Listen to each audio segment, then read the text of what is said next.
Wizard and Glass is the fourth volume of a longer tale inspired by Robert Browning's narrative poem, Childe Roland to the Dark Tower Came. The first volume, The Gunslinger, tells how Roland of Gilead pursues and at last catches Walter, the man in black, who pretended friendship with Roland's father but who actually served Martin, a great sorcerer. Catching the half-human Walter is not Roland's goal, but only a means to an end. Roland wants to reach the Dark Tower, where he hopes the quickening destruction of Midworld may be halted, perhaps even reversed. Roland is a kind of knight, the last of his breed, and the tower is his obsession, his only reason for living when first we meet him. We learn of an early test of manhood forced upon him by Martin, who has seduced Roland's mother. Martin expects Roland to fail this test and to be sent west. His father's guns forever denied him. Roland, however, lays Martin's plans at nines, passing the test, due mostly to his clever choice of weapon. We discover that the gunslinger's world is related to our own in some fundamental and terrible way. This link is first revealed when Roland meets Jake, a boy from the New York of 1977, at a desert way station. There are doors between Roland's world and our own. One of them is death, and that is how Jake first reaches Midworld, pushed into 43rd Street and run over by a car. The pusher was a man named Jack Mort, except the thing hiding inside of Mort's head and guiding his murderous hands on this particular occasion was Roland's old enemy, Walter. Before Jake and Roland reach Walter, Jake dies again, this time because the gunslinger, faced with an agonizing choice between this symbolic sun and the Dark Tower, chooses the tower. Jake's last words before plunging into the abyss are, "Go then. There are other worlds than these." The final confrontation between Roland and Walter occurs near the Western Sea. In a long night of palaver, the man in black tells Roland's future with a strange tarot deck. 3 cards, the prisoner, the lady of the shadows, and death, but not for you, gunslinger, are especially called to Roland's attention. The second volume, The Drawing of the Three, begins on the edge of the Western Sea, not long after Roland awakens from his confrontation with his old nemesis and discovers Walter long dead, only more bones in a place of bones. The exhausted gunslinger is attacked by a horde of carnivorous lobstrosities, and before he can escape them, he has been seriously wounded, losing the first 2 fingers of his right hand.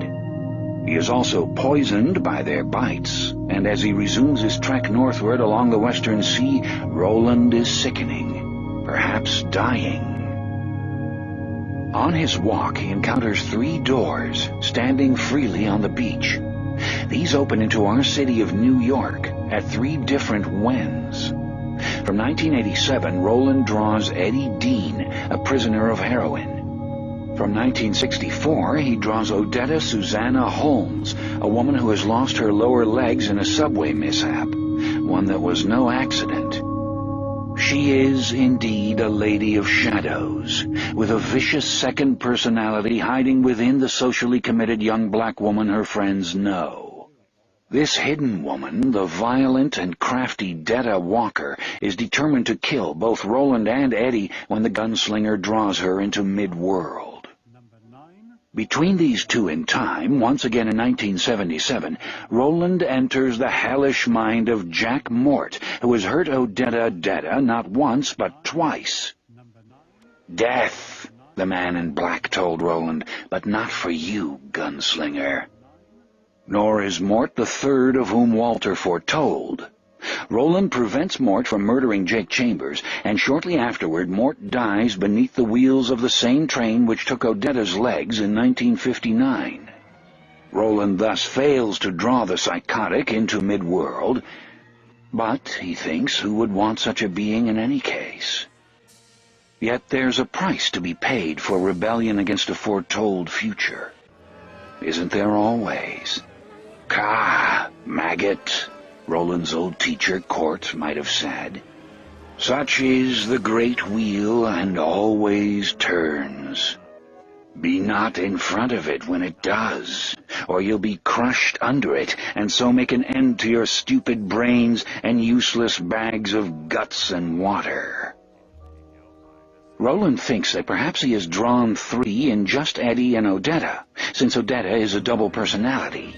Yet when Odetta and Detta merge as one in Susanna, thanks in large part to Eddie Dean's love and courage, the gunslinger knows it's not so. He knows something else as well. He is being tormented by thoughts of Jake, the boy who, dying, spoke of other worlds. Half of the gunslinger's mind, in fact, believes there never was a boy. In preventing Jack Mort from pushing Jake in front of the car meant to kill him, Roland has created a temporal paradox which is tearing him apart. And in our world, it is tearing Jake Chambers apart as well. The Wastelands, the third volume of the series, begins with this paradox. After killing a gigantic bear named either Mir by the old people who went in fear of it, or Shardik by the great old ones who built it, for the bear turns out to be a cyborg, Roland, Eddie, and Susanna backtrack the beast and discover the path of the beam. There are 6 of these beams running between the 12 portals which mark the edges of mid-world. At the point where the beams cross, at the center of Roland's world, perhaps the center of all worlds, the gunslinger believes that he and his friends will at last find the Dark Tower. By now, Eddie and Susanna are no longer prisoners in Roland's world. In love, and well on the way to becoming gunslingers themselves, they are full participants in the quest and follow him willingly along the path of the beam. In a speaking ring, not far from the portal of the bear, time is mended, paradox is ended, and the real third is at last drawn.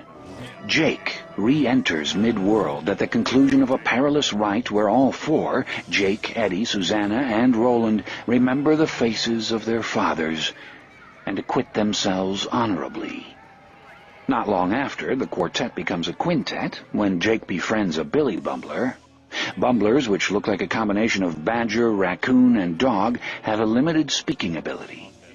Jake names his new friend Oi. The way of the pilgrims leads them toward Lud, an urban wasteland where the degenerate survivors of 2 old factions, the Pubes and the Greys, carry on the vestige of an old conflict. Before reaching the city, they come to a little town called River Crossing, where a few antique residents still remain. They recognize Roland as a remnant of the old days before the world moved on, and honor him and his companions. After, the old people tell them of a monorail train, which may still run from Lud and into the wastelands, along the path of the beam and toward the Dark Tower. Jake is frightened by this news, but not really surprised. Before being drawn away from New York, he obtained 2 books from a bookstore owned by a man with the thought-provoking name of Calvin Tower. One is a book of riddles with the answers torn out. The other, Charlie the Choo-Choo, is a children's book about a train. An amusing little tale, most might say. But to Jake there's something about Charlie that isn't amusing at all. Something frightening. Roland knows something else. In the high speech of his world, the word char means death. Aunt Talitha, the matriarch of the river-crossing folk, gives Roland a silver cross to wear, and the travelers go their course. Before reaching Lud, they discover a downed plane from our world, a German fighter from the 1930s. Jammed into the cockpit is the mummified corpse of a giant, almost certainly the half-mythical outlaw David Quick. While crossing the dilapidated bridge which spans the River Send, Jake and Oi are nearly lost in an accident. While Roland, Eddie, and Susanna are distracted by this, the party is ambushed by a dying and very dangerous outlaw named Gasher. He abducts Jake and takes him underground to the Tick-Tock Man, the last leader of the Greys. TikTok's real name is Andrew Quick. He is the great-grandson of the man who died trying to land an airplane from another world. While Roland, aided by Oi, goes after Jake, Eddie and Susanna find the Cradle of Lud, where Blaine the Mono awakes. Blaine is the last above-ground tool of the vast computer system which lies beneath the city of Lud, and it has only one remaining interest: riddles. It promises to take the travelers to the monorail's final stop if they can solve a riddle it poses them. Otherwise, Blaine says, the only trip they'll be taking will be to the place where the path ends in the clearing. To their deaths, in other words.